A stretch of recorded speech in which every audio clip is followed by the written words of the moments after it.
So I am confident that where we are right now is where we need to be, and now it's just for the team to gel and get ready to play. Some basketball news now. Siddiqui Guerra's 28 points led the Straker-Nets to a blowout win over Togetherness when the Kelvin Roberts North Zone basketball continued on the weekend. Straker-Nets clad in white met Togetherness looking for their second win in 2 matches in the Kelvin Roberts North Zone Basketball League. Togetherness was first on the board though, with Dominic Nick finishing beneath the rim. But in no time at all, Straker found rhythm, relying heavily on their quality outside shooters like Siddiqui Guerra, combining that effectively with finishing in the paint by Alistair Martin. Guerra knocked down another big 3 as Straker continued to pull away in this one, but not without Togetherness trying their best to make a game of it. Nick double faking and Euro-stepping through the opposition defense.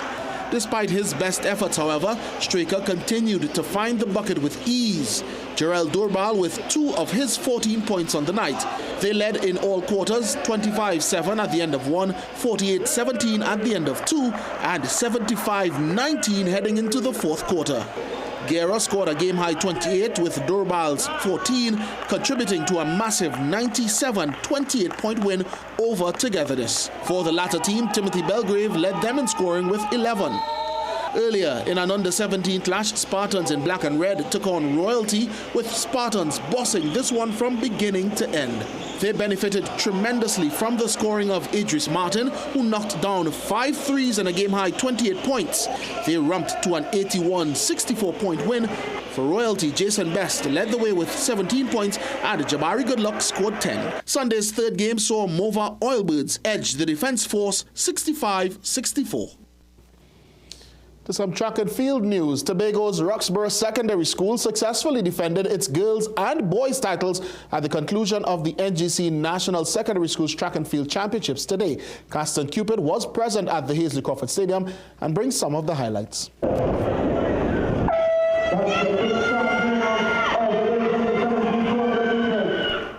The start of the girls under 17 200-meter final where Eldorado West McKay Grandison sought to avenge her second place in yesterday's 100-meter final, and she got it when she took the 200-meter title. Zeta Charles was second, and the 100-meter champ Janique McLaurin had to settle for the bronze. Alex Sipasad of St. Augustine Secondary had no such issues, completing the double in the boys' equivalent. His time, an impressive 21.32 seconds. Signal Hill's Jaquan Douglas was second in 21.86, and third was Nickel Gale of St. George's College in 22.02 seconds. Perez San Fernando, Isaiah Teasdale had another commanding performance in the boys under 15 division, winning in 22.27 seconds to seal his sprint double. St. Mary's Christian Parks took the silver with his schoolmate Ronaldo Legendre third. Tasia Dibisette cupped the under-15 girls 200-meter title, beating Akila Chinapu for her double silver in the sprints, with Kenya Cummings third. The 17-plus division produced a pair of close finishes. On the boys' side, it was another showdown between 100-meter champ Trayvon Stewart of El Dorado East and St. Benedict's College, Zacchaeus Charles. Unlike yesterday, Charles had enough in the tank to take the goal as the two traded positions. Jeremiah St. John of Success Laventil took the bronze. To the girls, this one went all the way to the line, with Salmon North Naomi Theodore coming from behind to snatch the goal away from Pleasantville Secondary's Sierra Joseph in a 4-2 finish.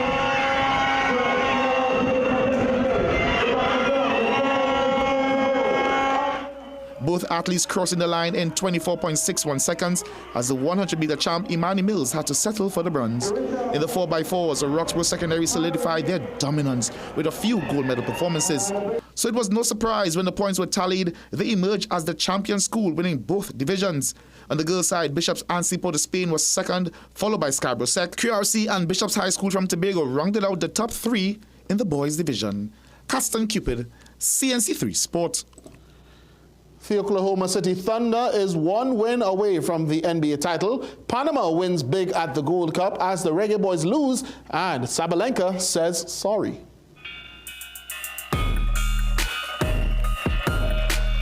Jalen Williams starred with a playoff career-best 40-point performance, leading the Oklahoma City Thunder to victory over the Indiana Pacers in Game 5 of the NBA Finals. League MVP Shai Gilgeous-Alexander scored 31 points with 10 assists in OKC's 120-109 win, which also handed the Pacers their first back-to-back defeat in the postseason. It takes the Thunder to a 3-2 series lead and to within one win of a first-ever NBA title. Game 6 is on Thursday in Indiana. In tennis, Belarusian star Aryna Sabalenka says she has written to Coco Gauff to apologize for her, quote, completely unprofessional remarks after the American beat her in the French Open final. Won the match not because she played incredibly, but just because I made all of those mistakes, end quote. Now, 10 days after the Paris final, Sabalenka said she absolutely regretted her remarks. And Panama put their opening Gold Cup match against Guadeloupe to bed within just 22 minutes last night, racing into a 4-0 lead in Group C. Ismael Diaz scored a double for them in that period. And although Guadeloupe pulled 2 goals back, they ultimately lost the match 5-2. In the same group, a 32nd minute goal by Oscar Santis gave Guatemala a 1-0 win over Jamaica. Reggae boy Mikel Antonio was an 85th minute substitute, but could not affect the outcome in his first competitive match 7 months after being involved in a near-fatal car crash in England, which threatened to end his career. More of the beautiful game a golazo made in Buenos Aires takes tonight's Sport High.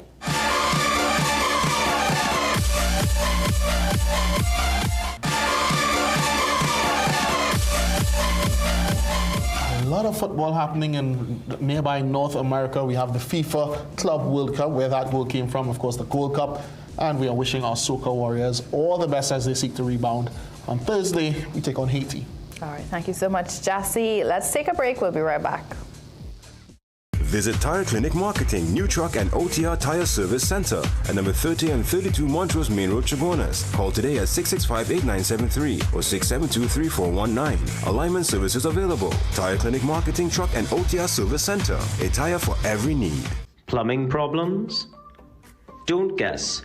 Call Plumbing Solutions at 628-4646. Proud to be serving Trinidad and Tobago for over 20 years. We do it all. Maintenance and repairs, new construction, sewer lines, inspection, drain cleaning, leak detection. We are licensed and insured, so call Plumbing Solutions at 628-4646. The fact that they ask the questions, those challenging questions that no other media house would ask. So, shed light on those things that are in the dark, those stories that no one else wants to cover. I grew up reading The Guardian, actually. It's a household name. About The Guardian, one thing that I like, the human interest stories have increased. See the investigative pieces on the human trafficking. I find that very interesting. You go more in depth. On sports, especially local sports, and that's one of my highlights for The Guardian. Yeah, I read The Guardian, The Guardian started coming out, started working. I was a newspaper man. The stories that are being covered are well detailed and you get more facts. Also, I think the editorials, I think they're doing a good job on this speaking the truth, and they're challenging the government to make things better. Me in particular, of recently, the last 2-3 months, I've been reading The Guardian. I'm seeing a lot of news about the neighborhoods and the communities, and I even saw my community featured, and I was proud. Oh, The Guardian. The Guardian? Guardian. Trinidad Guardian. The Guardian. The Guardian. Trinidad Guardian. The Guardian is my first choice.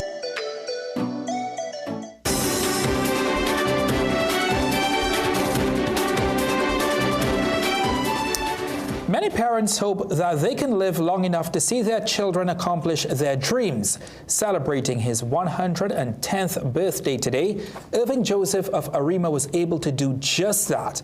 Visitors gathered at the Super Centenarian's home on St. Joseph Street, including opposition leader and member of parliament for the area, Penelope Beckles. His daughter Joanne explained to CNC3 News how her father knew her calling, even when she tried to take a different route in life. One of his dreams for me personally was to become a teacher. He always wanted me to become a teacher, and I was like, no. And eventually I end up turning out to be a teacher, so I know he is really happy about that. One of his dreams is also for us, all of his children, to own their own homes and stuff, and hoping that will come true. With a birthday cake and a celebratory drink, MP Beckles revealed that his birthday has been a mandatory event for her since the former public servant turned 100 years. Johnny Walker Black. Johnny Walker Black, Johnny. Yeah, we see no courage. Yeah. How that is? How it is? Yeah, I recorded. If he said it's strong. If he said it's strong, it's strong. If he said it's strong, it's strong. Joseph has 6 children with his wife Joanne. The former public servant was born on June 17th, 1950. I feel that drink will take him to 111. I think so as well. He's seen so much in that Happy 110 birthday, years. Uncle Irvin, from everyone here at Guardian Media. Well, let's recap our headlines. In an historic handover ceremony, Alistair Guevara takes control of the police service as TNT's new police commissioner. Former parking attendant trying to help a motorist at the mall is killed in a freak accident. In sport, Roxborough Secondary doubles up on National Secondary School's track and field titles, successfully defending the boys and girls championships. And in the weather for tomorrow, partly cloudy conditions with scattered showers and isolated thunderstorms. Well, we've come to the end of the 7 p.m. news on CNC3. Thank you so much for watching. I'm Ria Rambali. I'm Ryan Bates. I am Jassy Marie. And I'm Jean-Marc Ramprasad. Have a good night.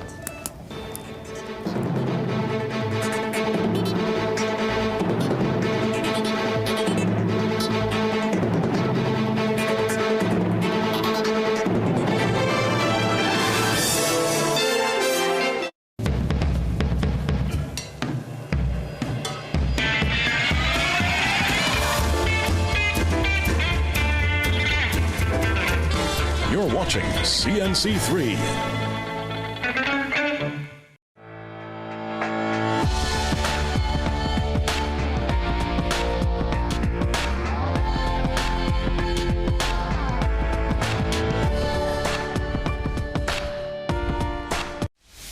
Hello and welcome to African Voices. I'm Larry Madowo in London. I'm standing in front of Shakespeare's Globe, where more than 400 years ago, one of the world's greatest storytellers inspired a whole generation of playwrights, directors, and actors alike. This week, we're setting the stage for 2 masterful African storytellers who are providing inspiration in their own ways. Sets and action. I'll introduce you to a Kenyan director who's embracing African culture with authenticity. But we begin with legendary South African actor John Kani, who's had big Hollywood roles, including in the Marvel Cinematic Universe and most recently in Disney's Mufasa, Lion King. But his love for Shakespeare